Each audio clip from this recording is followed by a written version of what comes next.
Take my time today, it's not an easy game.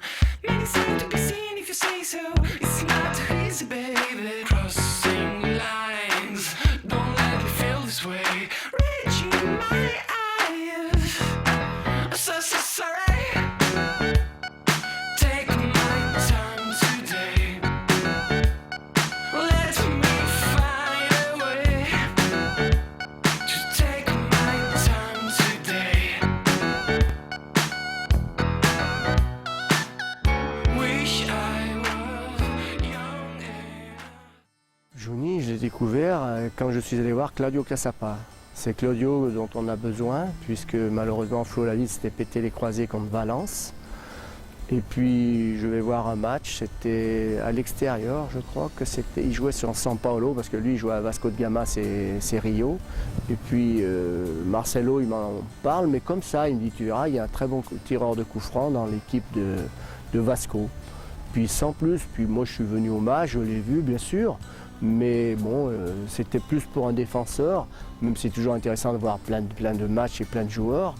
Et puis là, bon, je vois Jouni qui me faisait penser un petit peu dans son jeu, il me faisait penser à un joueur comme qui moi j'ai joué ici, qui était un immense joueur en France, qui s'appelait Safet Suzic. Et bon, Jouni faisait penser un peu à ça, et ce jour-là, il n'avait pas eu de coup franc à tirer, rien du tout, mais dans le jeu, on sentait qu'il était à l'aise, il n'était pas embêté avec le ballon.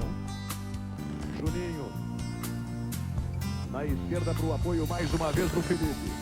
Fechou o Lauro, bom passe no meio para o Juninho, vai escapulindo do Flávio. Olha o Felipe no apoio, vai pintar o cruzamento para a área do Juventude. Quem aparece? Ramon, Rodrigo, olha a sobra, Juninho, bateu, pegou!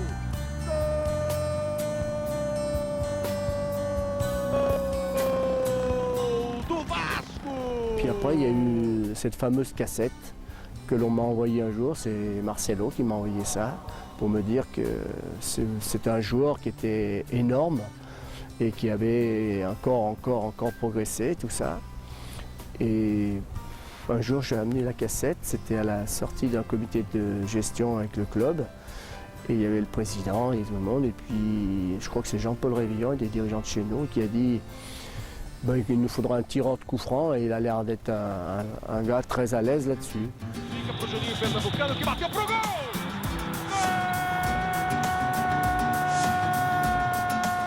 Carregando o Viola. Gleison escorando pro Juninho, tem posição pro chute, bateu no canto! Gol! Juninho bateu, é gol! On a mis là-bas avec Vasco, attention, il en a mis quelques-uns. En plus, à Vasco, c'était un stade un petit peu, c'était chaud. Hein. Et on avait l'impression que c'était comme à Bastia.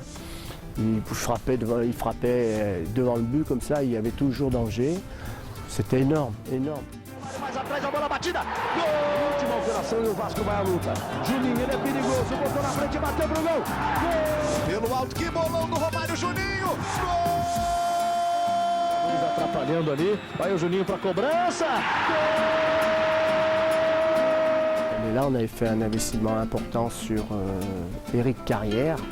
Et j'avais peur un petit peu que Eric et Jouni doublonnent. Il est venu ici et en plus à l'époque, quand il est parti de São Paulo, il avait deux clubs. Il avait nous, qui étions rentrés en contact avec son agent, et le Barça. Parce que comme il avait gagné son procès devant le tribunal administratif, c'est-à-dire que son club ne le payait plus, il a fait un procès et il s'est retrouvé une situation de joueur libre. Et quand il est arrivé là, il avait le Barça, puisque Rivaldo à l'époque était au Barça et il faisait tout pour le faire venir là-bas. Et Jouni, il est arrivé, on s'est rencontrés, il y avait le président, il y avait Marino, son agent, et Jouni et moi. Et on s'est vus au Novotel à Gerland. Et c'est là qu'il a dit, ben moi si on me donne les choses que le club, le président lui avait promis, je reste à Lyon. Il ne savait même pas où était Lyon au départ. Hein.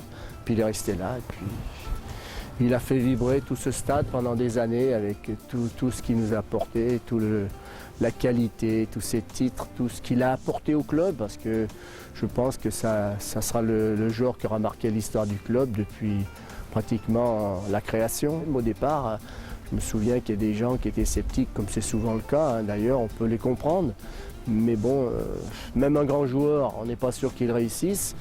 Quand c'est un joueur qui arrive et puis qu'on ne sait pas, on le connaît ni d'Ève ni d'Adam, on ne sait pas trop. Et bon, on sait ce qu'il a fait par la suite.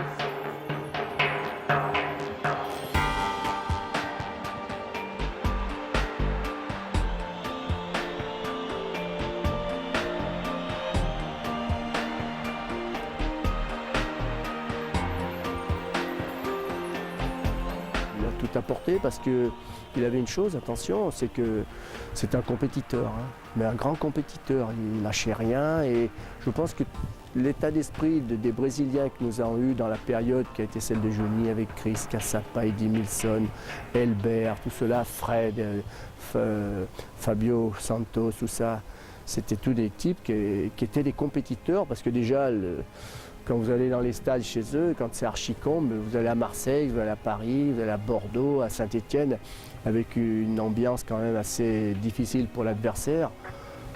Eux, c'était normal, parce que quand vous allez entre Corinthians et São Paulo, Corinthians, Palmeiras ou Santos, vous allez là-bas, vous allez à Fluminense, à Flamengo, c'est des ambiances de folie.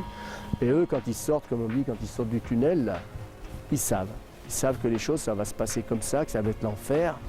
Et ils savent, ils sont prêts.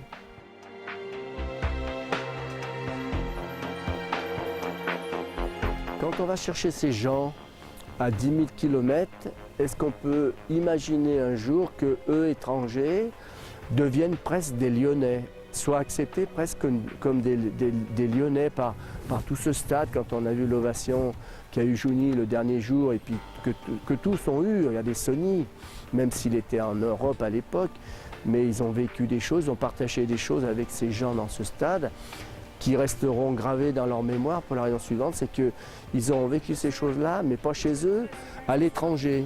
Mais l'espèce d'étranger qui était le leur au départ, la France, c'est-à-dire à Lyon, c'est devenu leur ville, leur deuxième patrie. Tous ces joueurs brésiliens, c'est la France, c'est Lyon.